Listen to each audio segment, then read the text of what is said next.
So I just watched Predator Badlands a few days ago on Disney Plus because I was not paying movie theater tickets to see a Predator movie after I bought tickets to see The Predator.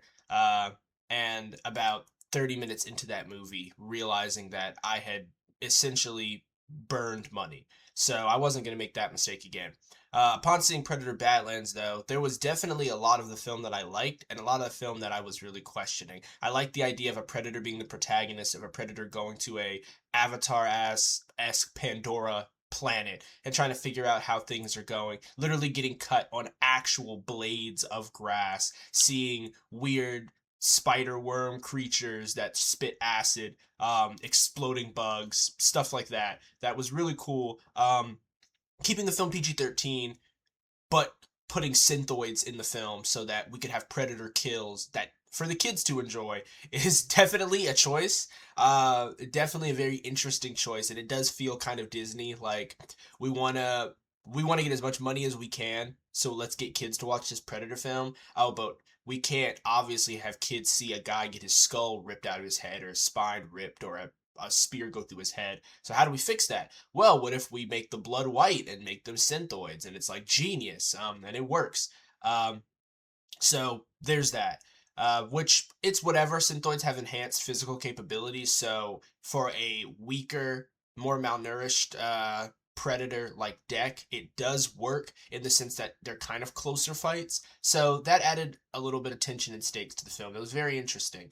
Uh, those were the parts, and he has a cute little monkey sidekick, which I'm definitely on the fence on. On one hand, that's also very Disney, like a cute little marketable sidekick, like very much buy little monkey plushes out there right now, like they're coming, like buy these toys, like design. But on the other hand, it was cool to see a predator kind of traveling around with like an animal companion, in the sense that like a hunter having that animal creature move around with it, kind of like in Predators where they had those hunting dogs. So it was a pretty cool premise. That idea, so I'm mixed on that idea. In regards to what I disliked, however, I didn't like the synthoid that was traveling with him the whole time. It felt like she was mostly there to act as a expository tool for us. Like if he's in grief, she like mentions you're grieving, you're blah blah blah, you're this, you're that, and it acts like it's a way for him to kind of say these things and say these feelings out for us instead of us kind of catching it ourselves through his body language. So that kind of sucked.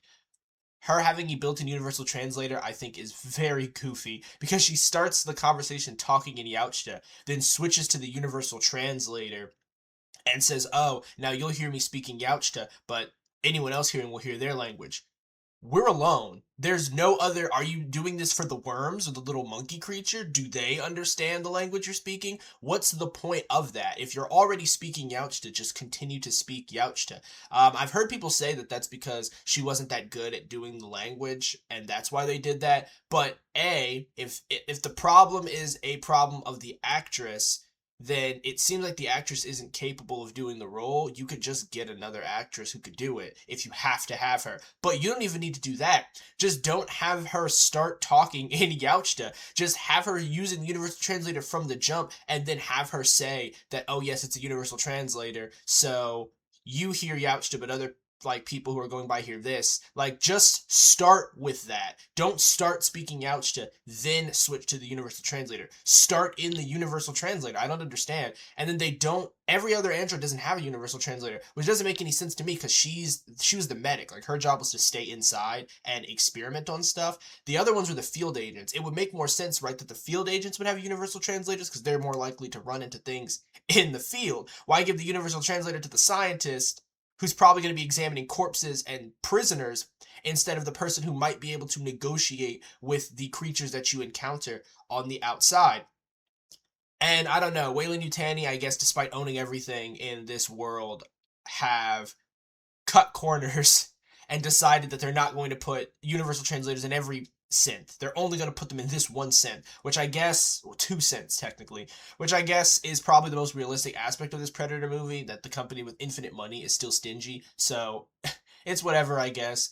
Although I do think it's very contrived still, because if that wasn't the case, Deck wouldn't have been able to escape. by talking to her in Yautja and then her translating it to other synthoids. That wouldn't have worked if all of them could understand Yautja. So I just feel like that was very much a hole that was created purely to allow him to escape. The idea of him getting a bunch of the creatures would like to make weapons was really cool. Some of the creatures I'm a little iffy on. Like there's like a bug that if you mess with it, it explodes. Why does that exist?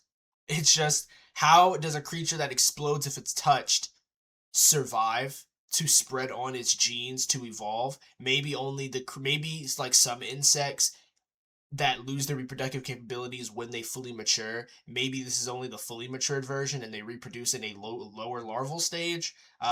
I'm not going to do the writing for them, but I'm going to give them the benefit of the doubt and say that's why they explode. But what I will not give them the benefit of the doubt on is the acid worm creature. Very cool concept, very cool premise.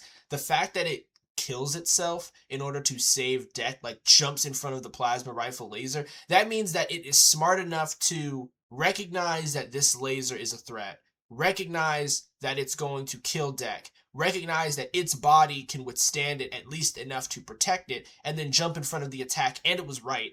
It was completely correct despite it never having seen this technology. The plasma caster should have blown right through this hagfish, hit Deck, and probably just blasted through him too. But it absorbed the full impact of the laser beam, and all because you fed it bugs over the span of like an hour. I've fed my cat every day for almost like 6 months now because I just got her. And she'll like follow me everywhere. She's always purring, asking for attention. And she would leave me if like if someone shot something near me, she would dip. Much less jumping in front of me to tank a plasma cannon. And that's a cat. Like, these worms have not had enough experience with the Yautja to be willing to just die for it. I don't know. And then he's devastated. Like, he roars in anger when that happens. I don't know. I feel like the attachment to this worm was very forced. That felt kind of like weird to me. Outside of that, though, the creatures were pretty cool. They had really interesting premises. The monsters themselves were unique. Although the main creature he was going to hunt is one that other predators fear that's deemed to be unkillable, but they defeat it by using his freezing grenades, which he had. And considering that this was like on deck ship, I assume that's standard equipment. So you're telling me like no predator has ever succeeded in capturing this creature with those? Like, predators obviously had to have made it to this planet and escaped, right? Because how could other predators know this creature is there and exists and is a threat if other predators haven't gone there, failed to capture it, survived the encounter, survived the planet, and then escaped? So that's the only way they could know this creature exists.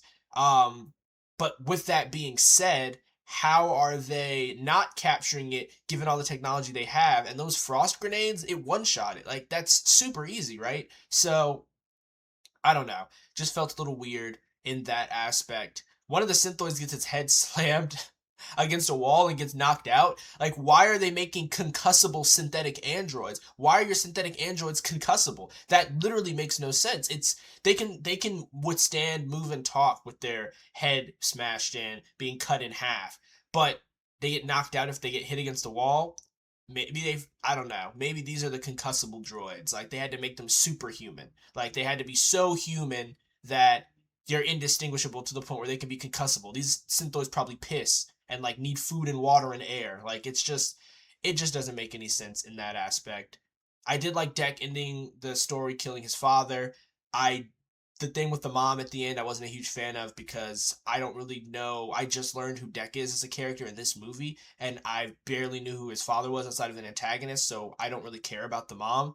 I feel like a better way to do this film personally, or one that I would have enjoyed at the very least, is to X out the female synthoid traveling with him and put maybe either an older predator that can act as like a mentor figure for him, like maybe one that's been stranded on this planet and has no hope of escaping but doesn't want to leave because they still want to hunt the Killis, and then they act as like another older figure for Deck, and then they get captured by Weyland Yutani, and so Deck has to go save them because he's already lost one brother, he's not going to lose another. I think that could have worked better, or having a younger predator on this planet trying to figure out, like who's been here stranded, kind of like in Jurassic World 3, where like the little kid is like been stranded on the island, but he's picked up a few things and he's helping Professor Grant with some stuff, something like that, like a younger predator who's been stranded here who's managed to survive, but doesn't have the power, strength, speed, or anything to kill the killer. So he's just stuck here living.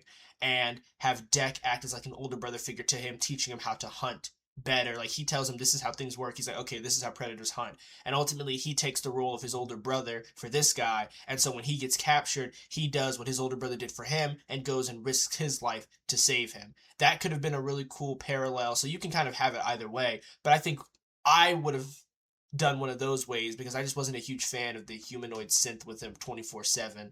And they skipped through a lot of cool things he could have learned about because she's like, oh yeah, this is what this is, this is what this is, this is what that is, this is what they do, this is how to get away from it. And they skip a lot of the cool aspects of being on this alien world with unknown shit, which is the ability of us, the viewer, to see the predator learn about these things in real time and incorporate them into his hunting style or avoiding them in order to reach the killers.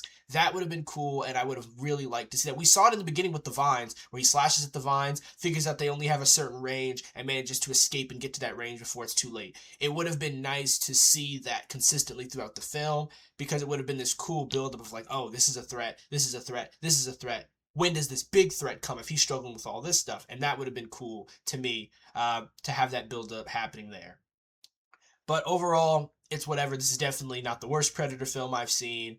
It's not the best, of course. We know which one the best is, but that's okay. It was pretty serviceable. It was an enjoyable popcorn flick, and I am curious to see what's going to happen with Deck next. I would watch a sequel that features Deck, so I'm very curious to see what's going to be going on with his mom.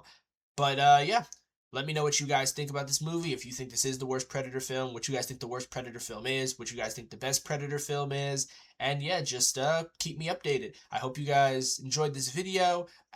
Leave a like and subscribe because I'm going to be talking about some more movies, shows, comics. That's pretty much what we do here. If we're not dissecting and rewriting, we're just having commentary on different movies, shows, books, etc., and all sorts of things that we enjoy over here. So if you like stuff like that, stay tuned and we'll keep you updated.